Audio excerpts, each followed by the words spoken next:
मन को नियंत्रण में कैसे रखें, how to control our mind. प्रस्तुत है स्टॉप सावधान मरने से पहले मौत पुस्तक का एपिसोड 33।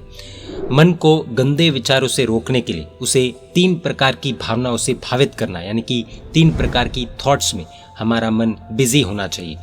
पहली भावना पाप होने से पहले भावित करने की है, दूसरी भावना पाप क्रिया के दौरान भावित करने की है, तीसरी भावना पाप होने के बाद भावित करने की है। इस तरह भूत, भविष्य और वर्तमान काल के बारे में विविध भावनाएं भावित कर वासना को मार भगाना चाहिए। ऐसी भावनाओं से मन को भर दिया जाए तो प्रॉब्लम्स के समय में काफी उपयोगी साबित होती है। दमा के मरीज जेब में पंप तैयार ही रखते हैं, जैसे ही दमा का हमला हो कि तुरंत पंप ले लेते हैं। इस पंप जैसी ये भावना है। वासना का हमला हो कि तुरंत उसका उपयोग कर लेना चाहिए। भूतकाल के लिए भावना, भूतकाल के लिए 3 प्रकार की भावना है। अशुचि भावना, पाप करने की इच्छा जागते ही अशुचि भावना को भावित करना है, भविष्य में पाप न हो जाए इसके लिए ये भावना है। सामने रहे व्यक्ति की तरफ आकर्षण होते ही उस व्यक्ति में रही अशुचि यानी कि गंदगी के बारे में विचार करना है। उदाहरण के तौर पर मनुष्य के शरीर से अनेक रूप से बहती गंदगी को नजर में लाना है। शरीर में रहे मल, मूत्र, जीभ पर जमी गंदगी, पसीने से फैलती बदबू, नाक से निकलते श्लेष्म, आंख से निकलता कीचड़, मुंह से उड़ता थूक तथा कभी कभी उल्टी, वॉमिट आदि का विचार करना है। इससे उस व्यक्ति का आकर्षण एकदम घट जाएगा। सुंदर चमड़ी सिर्फ दिखने के लिए ही है, अंदर गंदगी ही गंदगी है। सुंदर थाली हो, ऊपर ढक्कन हो और ढक्कन खोलते ही अंदर गोबर हो तो व्यक्ति एक क्षण भी थाली अपने हाथ में नहीं रखेगा। इसी तरह चमड़ी सुंदर है लेकिन अंदर मल मूत्र से भरा हुआ शरीर है, गंदगी से भरा हुआ शरीर है। ऊपर की 1 mm स्किन निकल जाए तो उल्टी जैसा हो जाए। स्लॉटर हाउसेज में जब जानवरों की चमड़ी उतारी जाती है तब उनके भीतर जो दृश्य होता होगा वो हमने कहीं तो देखा ही होगा ना। ये विचार करना है कि नहीं मैं नहीं जाऊंगा, उस पाप में नहीं जाऊंगा तो सब कुछ खो दूंगा। तन का तेज और मन का बल खोना नहीं है मुझे। जाने दे, इस समय को जाने दे। ऐसा घाटे का धंधा नहीं करना है मुझे। मैं इस तरह शक्ति का खर्च क्यों करूं? इसमें क्या रखा है? बाहर से सुंदर दिखती इस नाजुक काया के भीतर तो भयानक स्केलेटन यानी कि कंकाल ही है। कुछ क्षण के सुख के लिए शरीर को इतना बड़ा झटका देना उचित नहीं है। पाप मन का है लेकिन दुख तन को होगा। एक संत ने कहा है कि पुरुष को स्त्री और स्त्री को पुरुष के चमड़ी बिना के शरीर वाले यानी कि कंकाल की कल्पना करनी चाहिए। किसी डॉक्टर के यहाँ पर चित्र भी कितना भयानक लगता है, न रूप न लावण्य, नो ब्यूटी नो लस्टर। कंकाल को देखकर क्या आकर्षण होगा, मुर्दे को देखकर क्या विकार जागेगा। पुरुष को स्त्री के लिए और स्त्री को पुरुष के लिए सामने रहे शरीर की चमड़ी नहीं बल्कि कंकाल को देखना है। उसकी वृद्धावस्था की जर्जर देह की कल्पना करनी है। बहुत अधिक संभावना है वैराग्य जागने की अथवा मन के वासना के विचार को रोकने की। स्वास्थ्य भावना, वासना के हमले के समय जरूरी अशुचि भावना जैसा ही दूसरा पंप है स्वास्थ्य भावना का। सामने वाला व्यक्ति अनुकूल हो ये बहुत मुश्किल है। दिखने में बहुत ही सुंदर शरीर वाला व्यक्ति पास से गुजर जाता है लेकिन मन में जो कुछ देखा है वो मेमोरी में स्टोर हो जाता है। अब इस स्थिति में यदि उसके प्रति विकार पैदा हो जाए तो खाना कुछ नहीं और अजीर्ण अपार जैसी स्थिति पैदा हो जाती है।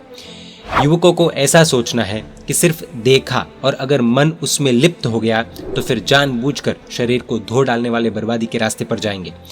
वहां से फिर वापस लौटने बचने के उपाय तुरंत हाथ में नहीं लगते। तो जानबूझकर क्यों शरीर की बर्बादी को निमंत्रण देना? कहाँ की समझदारी है? पोर्नोग्राफी के जो एडिक्टेड लोग हैं उसको ये सब सोचना है। पाप पुण्य तो बाद में, खुद की हेल्थ का भी अगर थोड़ा सा ख्याल है तो मन को पीछे करना ही पड़ेगा कि खोएंगे बहुत कुछ, पाएंगे क्या। पोर्नोग्राफी अथवा गंदी वेब सीरीज में जो रोज बार बार वही की वही चीज देखते जा रहे हैं उन्हें खुद से प्रश्न पूछना है कि रोज वो का वही देख रहा हूँ, सिर्फ चेहरे बदल रहे, बाकी तो वो का वही गंदा काम है। आखिर मिल क्या रहा है? कीमती समय गवा रहे, कीमती शारीरिक स्वस्थता खो रहे, आंखों को खराब कर रहे, मन को प्रदूषित कर रहे। एक की एक चीज बार बार देख कर आखिर इतने समय में मिला क्या? मिला तो कुछ भी नहीं और खोया कितना? अब अगर नहीं रुके तो आखिर में अंजाम क्या होगा, परिणाम क्या होगा? इस तरह के विचार जन्म देंगे पवित्रता को, जैसे कि आज कुछ भी हो जाए, नहीं देखना है तो नहीं ही देखना है, मुझे मेरे आंखों की रोशनी कम नहीं करनी है, मुझे मेरा समय बर्बाद नहीं करना है, मुझे मेरे मन का तेज नहीं गंवाना है। परलोक भावना, अब धर्म दृष्टि से सोचेंगे। ये तीसरे प्रकार का विपाक नामक वासना को जलाने वाला पंप है। विपाक अर्थात फल। याद रखना है कि अब्रह्म का सेवन पाप है। इस पाप के विपाकोदय पर परलोक में दुख भोगने ही पड़ेंगे।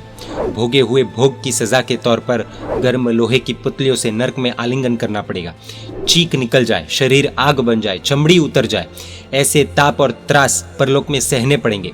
जो इस लोक में सीधे नहीं चलेंगे उनका परलोक अति भयानक बन जाता है। जरूर मॉडर्न जनरेशन के लोग इस चीज को नजरअंदाज कर देते हैं, इग्नोरेंट बन जाते हैं कि किसने देखा है, हु केयर्स, जो होगा देख लेंगे एक्सेट्रा। इस लोक में इंजेक्शन की सुई भी बर्दाश्त नहीं कर सकने वाली आत्मा गर्म लोहे की पुतलियों को आलिंगन क्या दे सकेगी? कुछ क्षण के शारीरिक सुख के बदले अगर दुनिया भर का दुख भोगना पड़े तो ऐसा धंधा करने जैसा नहीं है। यहाँ भले हम होशियारी मारे अथवा तर्क दे, लेकिन अगले भव में, अगले जन्म में कुदरत के सामने तर्क नहीं चलते। कर्म सत्ता अपना काम करती ही है, ये नहीं देखती कि किस व्यक्ति के पास कितने तर्क है। और सिर्फ इतना ही नहीं, समझो कि हम नरक में न भी जाए फिर भी अगले अगले भव में, अगले अगले जन्मों में हमें दुख तो आएगा ही आएगा, ये गारंटी है। जिस चीज का हम दुरुपयोग करते हैं उस चीज को कुदरत खींच लेती है, यानी कि हमसे छीन लेती है। अशुचि, स्वास्थ्य और परलोक का भय वासना के हमले को पहले से दबाने के लिए रक्षा कवच जैसा है, ढाल की तरह है। ये विचार लगभग ऐसे हमले दबा सकेंगे। ये हुई भूतकाल के समय की भावना, यानी कि पाप करने से पहले क्या सोचना, वो बातें। अब मान लो कि वासना के हमले का शिकार बने तो क्या करना? जैसे कोई भी चीज एकदम से बंद करना सभी लोगों के लिए इतना आसान नहीं होता, सभी में इतना सत्व भी नहीं होता। तब क्या करना?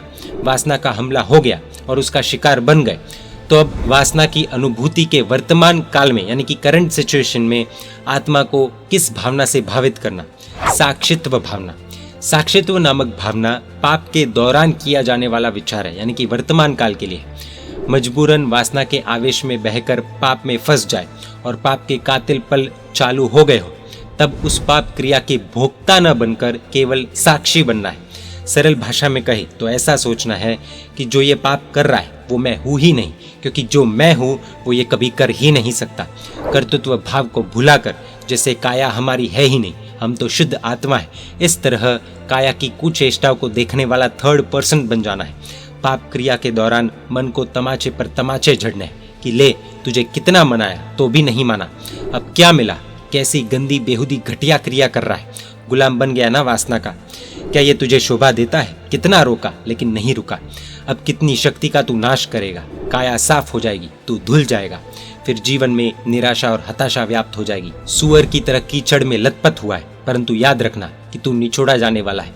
तन की शक्ति और मन की मस्ती खो बैठने वाला है। तू ये क्या कर रहा है, तुझे कोई भान है या नहीं, आदि। इस प्रकार इस पाप क्रिया के भोक्ता बनकर उसका आनंद लूटने के बजाय उस समय मात्र साक्षी बनना है, सिर्फ व्यूअर बनना है, कंज्यूमर नहीं बनना है।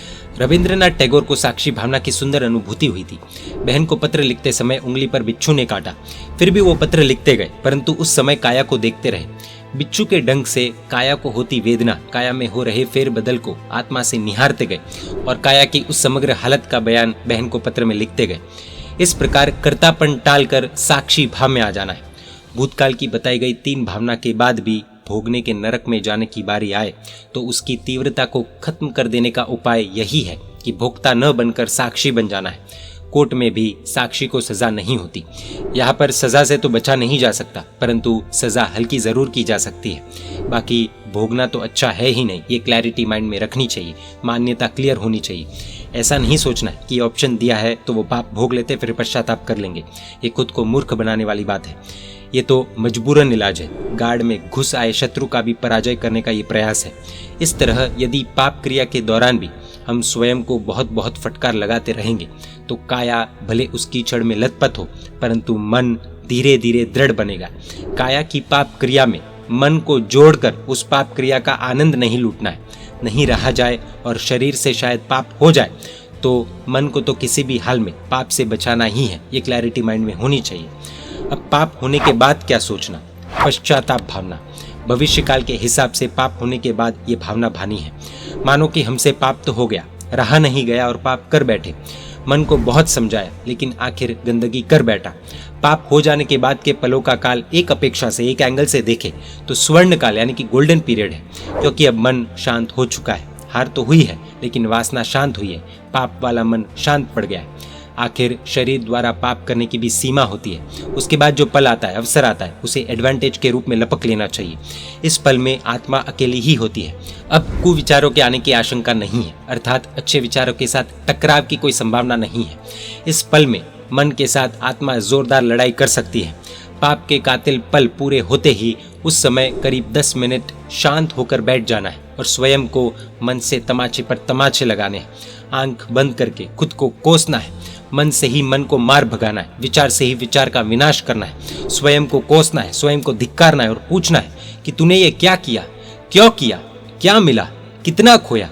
जिसका अच्छे कार्यों के लिए श्रेष्ठ उपयोग किया जा सकता था, उस शक्ति को तूने कैसे बर्बाद कर डाला। अरे रे, तू गुलाम बन गया। तूने ये क्या कर डाला, कितना नुकसान किया, सोच। इस प्रकार जब मन वासना से शांत हो गया, तब पूरी शक्ति लगाकर मन के इस पागलपन को फटकार लगानी है, डांटना है और ऐसा सबक सिखाना है कि आगे कभी भी इस तरह के पागलपन करने की इच्छा भी न करे। मान लो इतना डांटने के बाद भी फिर से पाप शायद हो भी गया, तो भी दो पाप के बीच का टाइम गैप बढ़ता जाएगा। मन की तीव्रता घटेगी। अगर टाइम गैप बढ़ रहा है तो अच्छी बात है, गैप नहीं बढ़ रहा है तो समझना है कि हमारी ये भावनाएं कमजोर है। ये पूरा प्रोसेस है मन को पवित्र बनाने का, मन को नियंत्रण में करने का और मन को प्रदूषित होने से बचाने का। जिसका जैसा सत्व उसे उतना समय लगेगा। और फिर भी अगर हम न निकल पाए तो हमारे पास एक ही ऑप्शन है, सद्गुरु शरणम मम। अच्छे गीतार्थ संविघ्न गुरु के पास जाकर सब कुछ कन्फेस कर दो, वह जरूर रास्ता मिलेगा ही। और भी उपाय हम अगले एपिसोड में देखेंगे। जय जिन शासन, जय महावीर।